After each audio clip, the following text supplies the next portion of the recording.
Bonjour à tous, pardon de ne pas être physiquement présent à vos côtés.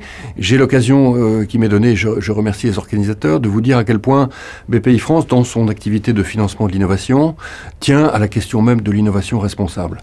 C'est pas qu'on ait d'ailleurs franchement pris une décision entre un avant et un après, les choses se font tout à fait naturellement.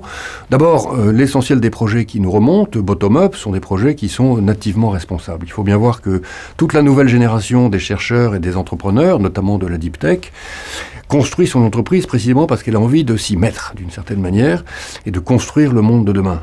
Et donc, dans le plan Deep Tech que nous avons lancé au 1er janvier 2019, eh bien, nous avons repéré immédiatement que une très grande majorité des startups Deep Tech qui venaient à nos côtés étaient précisément guidées par un souci d'innovation responsable, beaucoup en particulier de startups dans le monde de la Green Tech, de la Food Tech, de l'Agri-Tech, enfin bon, tout ce que vous pouvez imaginer, être en relation avec nos soucis du moment.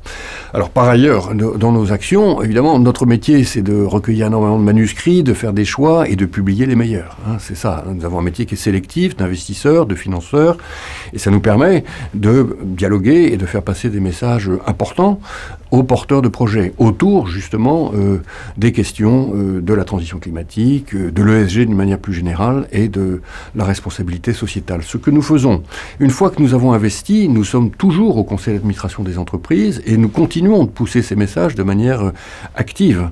Je n'hésite pas à dire que BPI France est un investisseur activiste, bienveillant, militant, et qui cherche à accompagner la transformation de sa famille, en fait, d'entrepreneurs, son école d'entrepreneurs qu'elle entretient et auprès desquels elle apporte ses soutiens. Voilà comment nous concevons notre mission. Ça va assez loin puisque nous avons créé 70 écoles, des vraies écoles. Elles ne sont pas physiques, mais ce sont des programmes, des cursus qui durent 2 ans pour les entrepreneurs. Nous avons déjà fait passer 2000 entreprises dans nos accélérateurs, puisque c'est comme ça qu'on les appelle.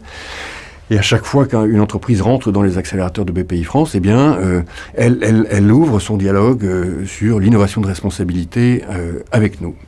BPI France est en train de devenir une très grande banque du climat. La totalité des process de BPI France sont réécrits, revus à la lumière des impératifs de la transition climatique française, 2030, 2035, 2050.